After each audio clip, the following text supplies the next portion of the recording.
Morning, everybody. A little bit of a early start as usual. Let's put the prompt up. I don't know. What? Doesn't make any sense. Well, this changed a little bit.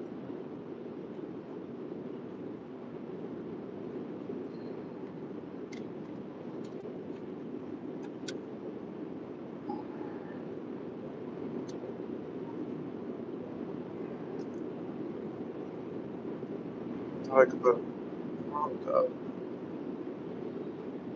Oh.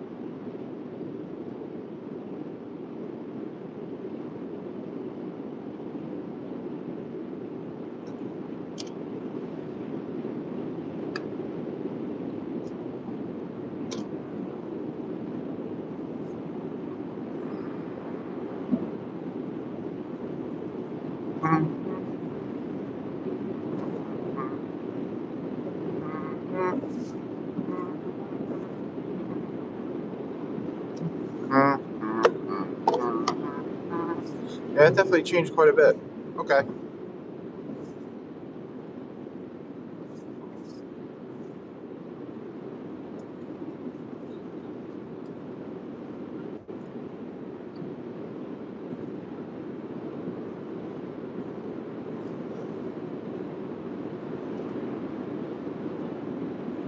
I like the Q&A stuff that I could do.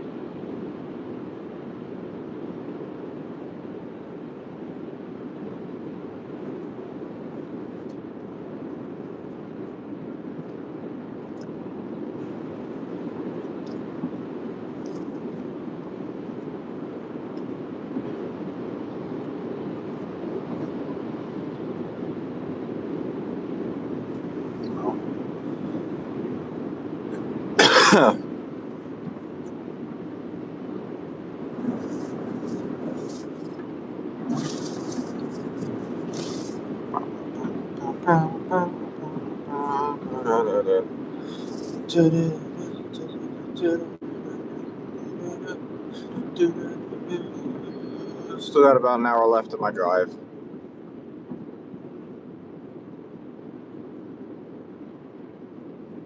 Usually I can put a Q&A poll up, but I guess they took that off. So if anybody's got any questions welding related, that's usually what I do.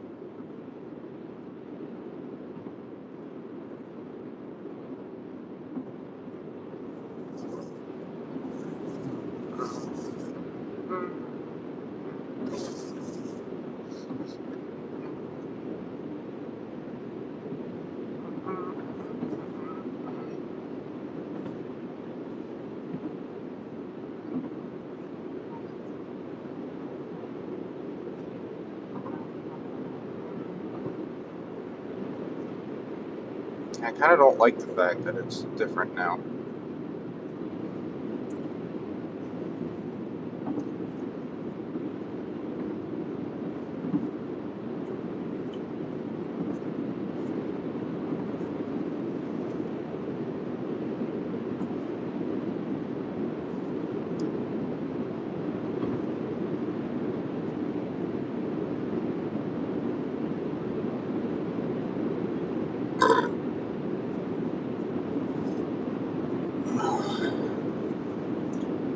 Definitely warming up today.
I'll figure that out.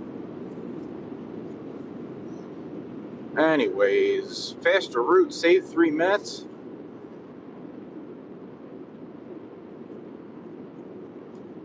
Sure. I'm gonna get there even earlier. Oh, let's guess. He's gonna cut in front of me. He's got more time than I thought.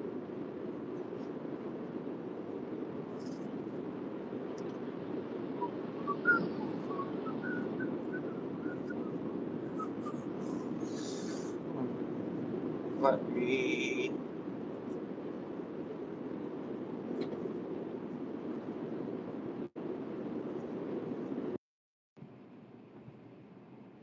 I don't want to listen to that. This inline isolation solution on the market. Look no further. The Smart Plug Inline Isolation System from TD Williamson delivers with double independent energized seals, giving you unmatched protection on every project. From maintenance to emergency repairs, the Smart Plug offers the safety and reliability that pipeline operators depend on. Well, it's about time that they Upgrade your come next up with a project. design. Visit tdw.red/smartplug to learn more. Smart plug. So welcome, George. Thanks for being here. Now, listeners to this series of the podcast will need to become pretty au fait with acronyms. So can you explain to us what IPLOCA stands for, what the organization is, and how it serves the pipeline sector globally? We are the leading international organization representing 240 member companies in more than 40 countries around the world. Our members are key players in the energy infrastructure construction industry worldwide. They manage both new pipeline project and the continued maintenance of the old pipeline and other infrastructure projects. The organization is based in Geneva, Switzerland, and as you may have seen, we just celebrated 20 years. All right, let's listen to this.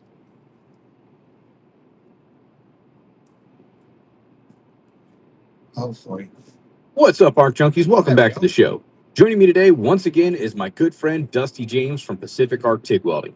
Dusty spent years under the hood, building skills, teaching welders, and figuring out what it really takes to stay in this trade for the long haul. This episode isn't about trends, hype, Hello, or sir. How are shortcuts. you doing? It's about the real side of welding, the grind, the burnout, the moments you question everything, and the spark that keeps you coming back for more. Dusty and I talk about how the work changes you, how your mindset shifts over the years, and why passion matters just as much as skill. We get into the early days of learning to weld, the frustrations that nobody warns you about, the pride that comes with mastering something difficult, and how to keep evolving when the job gets repetitive or the motivation dips. We'll get right into the show after a quick word from our supporters. The Inspection Expo and Conference hosted by the American Welding Society and the American Institute of Steel Construction is the event built for inspectors by inspectors.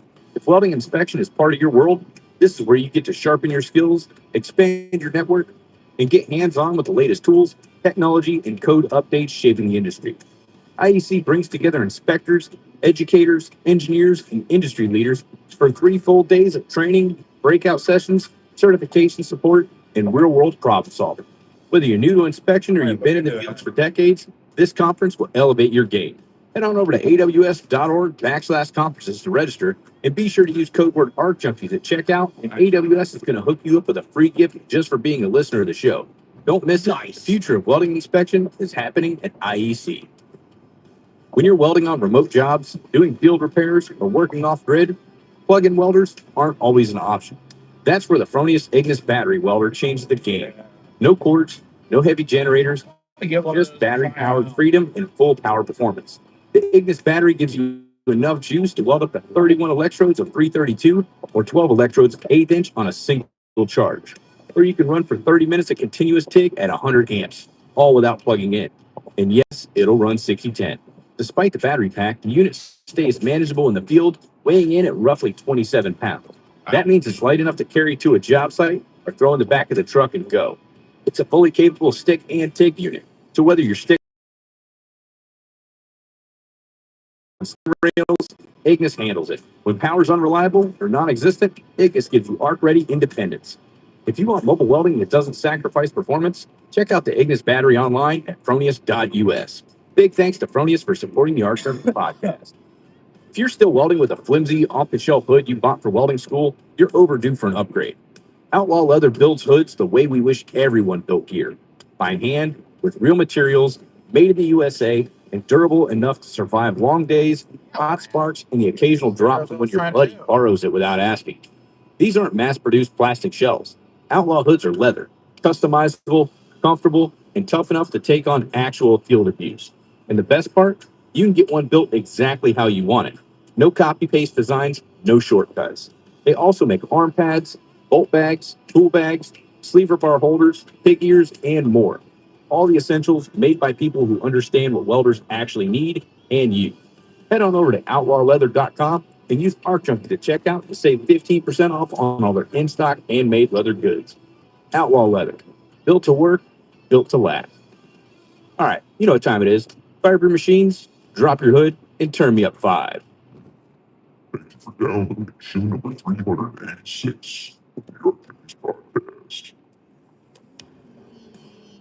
You're listening to the Arc Junkies podcast, helping you make every weld better than your lab with each episode. And now your host, Jason Becker.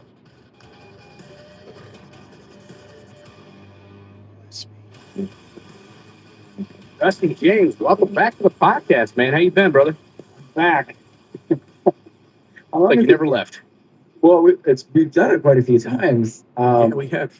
Well, I mean, I don't know, 3 something. Yeah, I think this might be the 4th. Yeah, okay, that sounds about right. I was trying to think of the last time we did it. It was like a year and a half or something. I think maybe it would have been early January or late December last year. So it's damn near been a year. Oh wow, okay. I think I'd have to go back. Like, dude, I have like so many episodes out. It's like hard to remember who all I talked to and when. And like, especially as you get older, like all the conversations just start to meld together. Yeah, my brain sucks. Yeah, it's probably like the same thing with your videos on YouTube and stuff. People are like, oh yeah, you remember the video when you did this, and you're like, man, I got like 600 episodes in the bank. I don't remember what I had for breakfast, man. Yeah, fully. It's so much like you finish an episode and it's like on to the next one. Yeah. And yeah, pretty easy to forget. Although lately, over the last like year, I started to try to do some like more ambitious kind of ideas on YouTube, and those have been ones that I like fully remember each detail and really enjoy doing. They notoriously bomb on my channel because YouTube doesn't like to promote or something. Like I didn't do something right for sure, but like yeah, that's been an interesting shift the last year as I've been doing more stuff that's like you probably know what it's like. It's like when you're making content. I hate calling it content because I'm like literally teaching classes on YouTube, but like it is content. We have to like come up with ideas with it, and like a lot of it's just like kind of you're just doing some stuff and trying to find ways to make it exciting, and then like when you get an idea like to do something more ambitious or fun, like I like feel that excitement again. And I've kind of been listening to that over the last year of just like, I'm coming up with ideas and I'm like, it's just not it. Like, I wouldn't watch this. This is kind of boring. And then I come up with an idea like something ambitious, and they usually take more time to make. Absolutely. But I get excited again, which is like something when you started the podcast, probably like you remember, it's like exciting. You're like pumped, right? So I've been like really kind of leaning into that this past year. Yeah, pretty much all of them have bombed horrifically, but like they're the funnest ones I've made. So whatever. And it seems like the ones that you put the most time and effort into, and the ones that you have the most fun with, are the ones that don't perform as well. I remember when I did the stuff with Weld.com and we made that grill for Sam the Cooking Guy. We're like, man, this video is gonna blow up because like we were working like 16, 18-hour days, like ridiculous. So you could see like when the sleep deprivation was kicking, just acting all squirrely and stuff like that. And all the, the different cuts and B-roll that Todd was doing and all the bloopers that he was inserting. We're like, man, this is going to do great. And it like fell flat on his face. And we did a 6-part video series because the amount of hours that we put into it. And we're like, we'll just, record everything now. And then we had a couple episodes banked, but we'll record everything, over the next week and a half or whatever.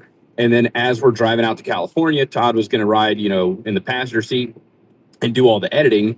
And, we'll just pop into a rest area and then we'll upload the video. We'll connect to Wi-Fi and upload the video. And that's what we did. And it was like that whole series did not do as great as we thought it was going to. But we had a freaking blast doing it. And you probably remember that one more than your typical theory-based video. Oh, yeah, for sure. I mean, you're good at it, but it's like, yeah. Those ones, they stick in my mind, too. Like, I did one, it was, the most horrific, shop injuries that I've, either seen or, heard stories about and stuff like that. I've seen that one. It was so fun, dude. I bought, the fake body parts from, that Ballistic Dummy Labs company. And they're filled with fake blood and bones and stuff. But yeah, we fed a couple hands into a table saw, which was just unbelievable. I almost now it's funny because when I was editing it and shooting it, it was crazy, and you're like, wow. But then watching them now, every now and then I'll scroll through my camera roll and watch a reel that I made of here's what happens when you stick your hand into a table saw. And I can't even watch it, man. It's so you've worked with tools your whole life. It almost makes you recoil watching those. And yeah, so I did that one. I did what else did I do in that episode? I did the hand to the table saw. I did the craziest one was I got the skull of the person's head. And it's filled with green blood. And I wanted to see because you think about eye injuries all the time. I'm always yelling at people to put their freaking eye safety glasses on. Yeah. So I was I'm not gonna flick some debris into the eye with this dummy because that's boring. But I got a nail gun. I was gonna say a nail gun. Like a Brad nail gun, and I had this little contraption that pulled so I could pull the guard back and shoot it kind of like a gun, whatever. And so we did a couple takes where we were shooting it direct. It was 2-3 inches away from the eye. And yeah, it was pretty horrific. That was crazy. But the craziest thing that I did was I shot it all into the one eye socket. And I was like, man, I wonder how good eye protection will work against Brad nail guns. This thing it's cranked up and you're it's launching at full velocity. So I took a pair of, they were Heat Wave, just entry level, I don't know, they look kind of cool, clear eye protection. And I put them on the head and pressed that gun up against the freaking lens and pulled the trigger, and the thing bounced right off. Yeah. I couldn't believe it, man. Freaking safety glasses, Z87.1 rated, because the I would never want to put it to the test, but when we were in Kuwait, we had these glasses. They issued it to us. They're sort of safety glasses, but they're sunglasses, and then they come with clears. You can put in all kinds of different ones. And they're oh yeah, it'll take a direct blast with a 12 gauge without breaking. And I was like, I don't want to try that. It's not like it's bulletproof, but that's how impact resistant safety glasses are. It's freaking nuts. It is nuts. It doesn't even make sense, right? No, for that thin a plastic, hell no. Yeah. I wouldn't trust it and be like, hey man, I don't hit me in the safety glasses with that Brad nailer. Even though I know it won't penetrate, I would not be. I don't want to be on the receiving end of that. No, heck no. But trying it on the dummy. I was let's just do whatever we want with this thing. Yeah, it freaking. And I thought it was a fluke, so I tried it again, and I got even closer, a more direct, right in angle, and the same thing happened. It just flicked right off. There's little dents, divots in the glass. Yeah, man, I was stunned. That one was cool. And then yeah, we did a bandsaw injury, cutting fingertips off the bandsaw. That was pretty funny. And then I dropped it was 45-pound anvil off my roof on the dummy's head. Freaking Wile E. Coyote shit. My God. Pretty much. Yeah, that was horrific. Should have wrote Acme on the side of the anvil. Pretty much, yeah. Dude, I bought the anvil just for that episode. So I spent I'm trying to remember how much all the body parts cost. It was it's probably $700. And then I bought the anvil, which is $200. And I bought an extra camera actually because I wanted to take slow motion of the injuries. So yeah, I was gosh, trying to remember, it was $1,200 easy in the hole for this episode. And then yeah, you put it on YouTube, and it's just like lump, lump. Like nobody watches it. Like yeah, I couldn't believe it. So to anybody out here who's watching or listening right now, go give Go those watch that videos. video so he can recoup some of his money. I just want people to enjoy it. Like at least learn from it. Like that was just like dude, when you and I were in like high school and like your teacher was like, hey, like, let's be safe and like remember the safety rules, right? Like, I mean, with me, I was like, whatever, I'm not like not paying attention. But like if we saw a video like that, like as an example of like why it's important to like lower the guard on your bandsaw, why it's important to like, like these types of things, right? Watching like a hand go into a table saw or like an eye protect, like an eye injury like that, I would like, yeah. So anyway, I was like trying to make videos that like, and that's kind of like my philosophy is always to like take what I learned in classrooms or whatever, or on the job site, package it in a way that it's like fun, kind of funny. Like I'm a total smart ass, so it's like, I don't know. That's kind of like my goal with every video. Even my theory stuff is like, I don't know. Yeah, this year has been fun to kind of come up with ideas on how to make it more silly. I've kind of like stopped caring about like looking like I used to get so worried about Looking people like a twat. well, no, I used to worry about people like saying like, "Oh, you're not like." I used to have people comment on like my hoodies that I would wear. They'd be like, "Oh, that's not like a specific flame retardant grade of hoodie." And I was like, "Oh my gosh!" Like everybody's just on me about stuff. And then I reached the point where I was like, "Man, fuck it." Like, um, who cares? Like, these people nitpick everything, and then like, yeah, then that just kind of turned into like me being more of a smart ass and just having fun. Having fun with it, yeah. Yeah, which is kind of like the theme of videos that I'm trying to do now. So I'm trying to get more ambitious. Right. I think that's why, like, I've always been so safe for the most part, or like just kind of safe, like safety dork. Um, Not like extreme, but that's my 10th grade wood shop. We had Coach Zubricki was our instructor for wood shop.